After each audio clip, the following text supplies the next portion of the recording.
Hello dear students, welcome back to our YouTube channel The Best Learning Hub. Students, आज हम लोग एक नए टॉपिक का अध्ययन करेंगे जिसमें हम लोग सीखेंगे हैज़ और हैव का प्रयोग हमें अपने सेंटेंस में किस प्रकार से करना है। क्योंकि जो है हम लोग जो बहुत ही बेसिक से इंग्लिश को स्टार्ट कर रहे हैं तो हमें पूरा बेसिक से ही सीखते हुए आगे चलना है। तो सबसे पहले आज हम लोग देखेंगे कि हैज़ और हैव का प्रयोग किस प्रकार से किया जाता है हमारे सेंटेंस में, किस प्रकार के ट्रांसलेशन आते हैं, किस प्रकार के सेंटेंस दिए जाते हैं हिंदी में जिससे हमें कन्वर्ट करना होता है या ट्रांसलेट करना होता है इंग्लिश में। तो देखिए, जो हमारा हैज़ और हैव होता है, हैज़ और हैव इन दोनों का मतलब होता है किसी चीज़ का पास में होना। क्या होता है? पास, किसी चीज़ में पास में होना। अब देखिए, जो हैज़ होता है और हैव होता है, अभी देखिए फ़िलहाल देखिए हम हैज़ और हैव की बात कर रहे हैं जिसका अर्थ होता है पास में होना, ठीक। और जो हैव होता है वो हमारा प्लूरल सब्जेक्ट के साथ में प्रयोग होगा और जो हमारा हैज होगा वो हमारा सिंगुलर सब्जेक्ट के साथ में प्रयोग होगा। अब देखिए, अभी हम लोग हैज़ और हैव की बात कर रहे हैं तो हैज़ और हैव जो पास की बात होगी ये केवल प्रेजेंट की अभी बात की जाएगी। किसमें? प्रेजेंट में, केवल वर्तमान समय की इसमें बात की जाएगी। और पास के लिए अगर एक वस्तु, यदि हमारे पास सब्जेक्ट हमारा सिंगुलर रहेगा तो हैज़ लगा देंगे, प्लूरल रहेगा तो हैव लगा देंगे। अब देखिए, इससे हमें और बेहतर समझ में आएगा जब हम लोग कुछ एग्जाम्पल देखेंगे कि इसका प्रयोग होता कैसे है। तो चलिए हम लोग कुछ एग्जाम्पल देखते हैं। देखिए, जैसे जो हमारा पहला एग्जाम्पल है यहाँ से है। जैसे है हमारे पास सेंटेंस पहला कि हमारे पास एक मोबाइल है। हमारे पास एक मोबाइल है। अब देखिए, हमको क्या करना है, हमको ट्रांसलेट कैसे करना है। तो सबसे पहले हमको क्या देखना है, अपना सब्जेक्ट देखना है, उद्देश्य संभावनाकर्ता देखना है। तो हम देख रहे हैं हमारे पास एक मोबाइल, किसके पास? हमारे पास। तो यहाँ पे हम देखते हैं हमारे की इंग्लिश क्या होती है। हमारे की जो इंग्लिश होती है वी मीन्स हम। यहाँ पे देखिए सब्जेक्टिव केस में, ना कि ऑब्जेक्टिव केस में। अगर मान लीजिए पॉजिटिव केस में जैसे हमारे भाई, हमारी बहन, हमारी किताब, तब जाके हमारे का प्रयोग करते। लेकिन यहाँ पे केवल कह रहा है कि हमारे पास एक मोबाइल है। तो इसमें हम देखेंगे, देखिए सबसे पहले जो हमारा सब्जेक्ट होगा हम देखेंगे क्या हो गया, हमारे की इंग्लिश हो जाएगी वी। अब ये हम देख रहे हैं कि ये हमारा फर्स्ट पर्सन है लेकिन ये क्या है? प्लूरल है। अगर ये प्लूरल रहेगा तो हमें क्या लगाना है? हैव लगाना है। क्या हो जाएगा? We have. अब ये हो गया हमारे पास है, प्रेजेंट में है। ये हमारे पास है क्या? एक मोबाइल। तो यहाँ क्या लिख देंगे? A mobile. We have a mobile. अब दूसरा एग्जाम्पल देखते हैं। जैसे है आपके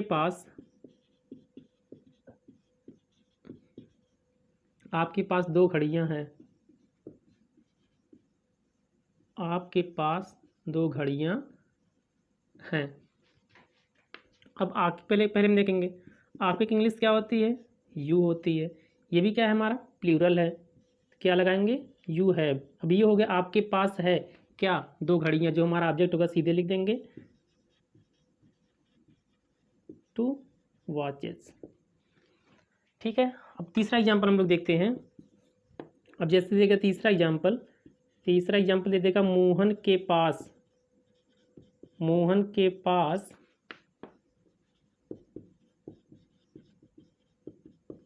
दो गुब्बारे हैं। क्या है? मोहन के पास दो गुब्बारे हैं। अब यहाँ पे पहले अपना कर्ता देखेंगे, किसके पास है? मोहन के। इसका ट्रांसलेट क्या हो जाएगा? पहले तो हमारा हो गया मोहन। मोहन हम देख रहे हैं ये हमारा थर्ड पर्सन है, सिंगुलर है, मतलब ये एक वचन, बस इतना समझिए ये एक वचन है। तो मोहन के साथ हम क्या लगाएंगे? एक वचन के साथ क्या लगता है? हैज़ लगता है। तो मोहन हैज़ क्या है? दो गुब्बारे क्या हो जाएगा? Two balloons. चौथा हमारे पास एग्जाम्पल देखिए। जैसे कह देगा उसके पास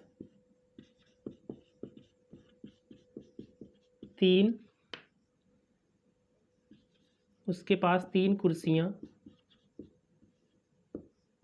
हैं। उसके पास तीन कुर्सियां, उसकी इंग्लिश क्या हो जाएगी? ही लिख दीजिएगा या तो सी। ये एक वचन का है, सिंगुलर है, थर्ड पर्सन। ये हो जाएगा सी हैज़। उसके पास है क्या? तीन कुर्सियां। क्या हो जाएगा? 3 चेयर्स। अब देखिए इसी प्रकार से और यदि हमारे पास आता है, एक और एग्जाम्पल हम लोग देख लेते हैं। जैसे कह देगा बच्चों के पास किताबें नहीं, सॉरी यहाँ से नहीं हम हटा देते हैं। बच्चों के पास किताबें हैं, तो देखिए हम यहाँ पे देख रहे हैं हमारा करता क्या है, बच्चों। बच्चों की इंग्लिश क्या होती है, द चिल्ड्रेन। हम देख रहे हैं बहुवचन का है, द चिल्ड्रेन, मतलब एक से ज़्यादा बच्चे हैं तो क्या लगा देंगे, है। बच्चों के पास है क्या, किताबें, द बुक्स। इस प्रकार से हम लोग अब यहाँ अपना ट्रांसलेशन देखते हैं कि अगर दे देता है इससे हमारे पास एक मोबाइल है, हमारी इंग्लिश हो जाती है वी, अगर प्लूरल रहेगा तो हैव लगा देंगे, और उसके बाद जो हमारे पास ऑब्जेक्ट दिया क्या है, हमारे पास एक मोबाइल, आप मोबाइल लिख दिए हैं, वी बहुवचन है तो क्या लगा दिए, हैव है। अब यहाँ देखिए आपके पास दो घड़ी हैं, आपके इंग्लिश में लोग क्या लिख दिए, यू, ये हम जानते हैं बहुवचन होता है, और बहुवचन के साथ लगा क्या लगा दिए, है। आपके पास है क्या, दो घड़ी है, जो भी ऑब्जेक्ट है टू वॉचेस हो गया।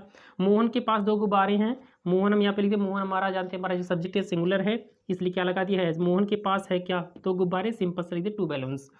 उसके पास तीन कुर्सियाँ हैं, उसकी इंग्लिश होती है ही या सी, ठीक है, और सिंगुलर दोनों होते हैं तो उसके साथ में क्या लगा दिया है, उसके पास है क्या, तीन कुर्सियाँ, क्या हो जाएगा, थ्री चेयर्स। सिंपल सा हमारा इस प्रकार का सेंटेंस आएगा। अब देखिए हम यहाँ पे देख रहे हैं ये हमारा क्या है, ये पॉजिटिव है। अगर मान लीजिए हमारा जो सेंटेंस रहता है यदि वो निगेटिव रहता है तो क्या होता है, निगेटिव के लिए देखिए सेम इसी प्रकार से होगा। लेकिन अगर यहाँ पे हम लोग देखते हैं कि यदि हमारा जो सब्जेक्ट अभी देखिए एक वचन का था, बहुवचन का था, इसमें भी एक वचन का बहुवचन का आ सकता है, लेकिन यदि हम निगेटिव में करेंगे तो जहाँ हम लोग हैज़ कर रहे थे, निगेटिव में हम किसका प्रयोग करेंगे, डज नॉट हैव। ये सिंगुलर के साथ करेंगे, किसके साथ, सिंगुलर के साथ।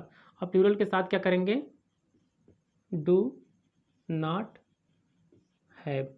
इसका प्रयोग हम किसके साथ में करेंगे, प्लूरल के साथ में। और बाकी जो हमारा नियम रहेगा वो सेम इसी प्रकार से ही रहेगा। अब देखिए जैसे हमारा है, अगला एग्जांपल देखते हैं निगेटिव का। जैसे यहाँ दे दिया है कि राधा के पास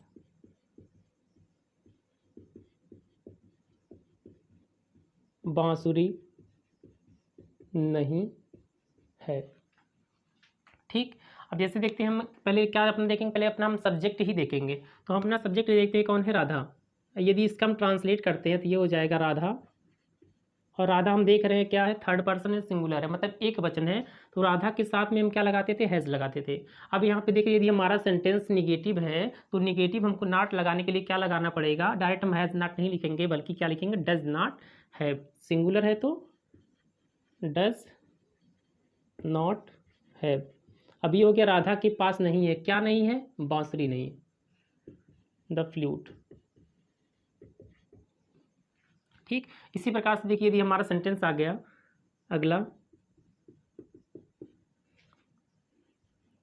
कह देगा लड़कों के पास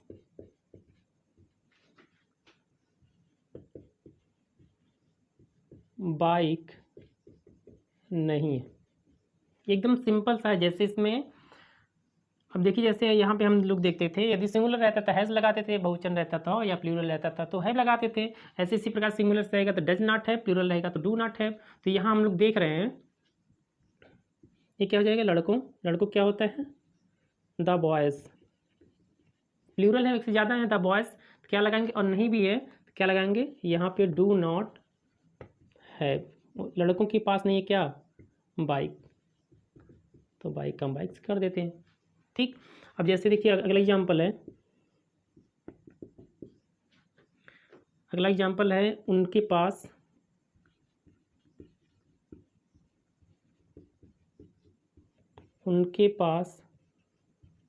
कुछ कंचे नहीं है। उनकी इंग्लिश क्या होती है, दे, और दे हमारा कैसा होता है, प्लूरल होता है। और नहीं भी है तो हम क्या लगाएंगे, डू नॉट हैव। अगर सिंगुलर होता तो does not have. They do not have, उनके पास नहीं है क्या, कुछ कंचे। कुछ कंचे क्या होता है, सम मार्बल्स। इसी प्रकार से अगला एग्जाम्पल है हमारे पास, जैसे मान लीजिए किसी का नाम दे दिया है या दे दिया है उस मेरे भाई के पास मेरे भाई के पास पेंसिल नहीं है। यहाँ पे देख रहे हैं मेरे भाई के पास, मेरे भाई यहाँ पे पहले देखेंगे, पहले हमारा करता क्या है, मेरे भाई, ये सिंगुलर है तो पहले इसकी इंग्लिश क्या हो जाएगी, माई ब्रदर। अब यहाँ देख रहे हैं निगेटिव में, यदि ये सिंगुलर होता है तो हम क्या लगाते हैं, डज नॉट हैव। अगर ये प्लूरल होता है तो डू नॉट हैव। तो यहाँ पे ये सिंगुलर तो ये क्या हो जाएगा, डज नॉट हैव। अब ये हो गया मेरे भाई के पास नहीं है क्या, पेंसिल, पेंसिल। इसी प्रकार से हम लोग देखेंगे कि अगर हमारे पास जो हमारा सब्जेक्ट होगा, जो हमारा कर्ता होगा, यहाँ पे आगे जो दिया होगा, जिसके पास की बात की जाएगी, अगर सिंगुलर रहेगा तो हम क्या लगा देंगे, डज नॉट हैव। अगर निगेटिव रहेगा तो, अगर प्लूरल रहेगा तो डू नॉट हैव लगा देंगे। तो इस प्रकार के कुछ हमारे पास देखिए, पहले क्या करते हैं, सिंपल वाले हम लोग ऐसे लगाते हैं, यदि हमारा सब्जेक्ट सिंगुलर का है तो हम लोग क्या लगाते हैं, हैज़ लगाते हैं, प्लूरल का है तो हैव लगा देते हैं। और यदि मान लीजिए हमारे पास निगेटिव में आता है तो यदि सिंगुलर हमारा सब्जेक्ट है तो डज नॉट है, और यदि हमारा प्लूरल होता है तो डू नॉट हैव का प्रयोग करते हैं। अब देखिए ये इन सेंटेंस में सब में लिखा है पास, कुछ सेंटेंस हमारे पास ऐसे भी आएंगे जिसमें पास नहीं लिखा होगा, हमें वो अपने सेंस के अनुसार समझना होगा, उसका मतलब पास ही होता है। जैसे कह देगा कि मेरे 2 हाथ हैं, मतलब मेरे पास 2 हाथ हैं। मेरी 2 बहनें हैं, मतलब मेरे पास 2 बहनें हैं। तो इस प्रकार के सेंटेंस को भी जो हमें क्या करना है, अपने सेंस के अनुसार ट्रांसलेट करना है। देखिए कुछ एग्जाम्पल हम देख लेते हैं।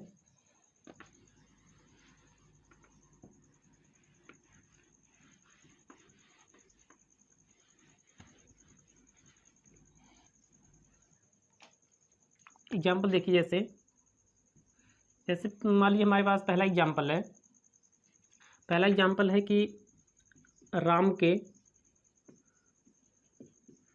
2 भाई हैं।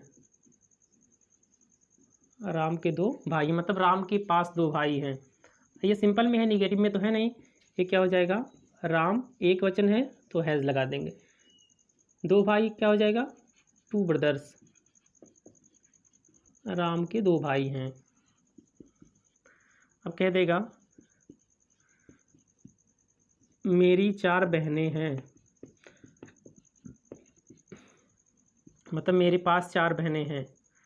ये क्या हो जाएगा, आई हैव, मेरे पास हैं 4 सिस्टर्स। तो देखिए कुछ सेंटेंस हमारे पास इसी प्रकार से आएंगे जिसमें हमारे पास नहीं दिएगा, हमें अपने सेंस के अनुसार से परिवर्तित करना होगा। तो हम लोग देख लिए हैं कि यदि हमारा सिंपल जो हमारा सेंटेंस रहेगा, यदि पॉजिटिव में रहेगा तो केवल हम हैज़ और हैव लगा के प्रयोग कर देंगे, और यदि हमारा निगेटिव में रहेगा तो सिंगुलर के साथ डज नॉट हैव, प्लूरल के साथ डू नॉट हैव का प्रयोग करेंगे। अब इस वीडियो हम लोग यहीं पे अपना खत्म करते हैं। अगले वीडियो हम लोग सीखेंगे, इसी का प्रयोग सीखेंगे, लेकिन उसमें हम लोग क्या सीखेंगे, इंट्रोगेटिव सीखेंगे। इसमें पॉजिटिव हो गया हमारा, निगेटिव हो गया, और उसमें हम लोग क्या सीखेंगे, इंट्रोगेटिव। तो thanks for watching my video student.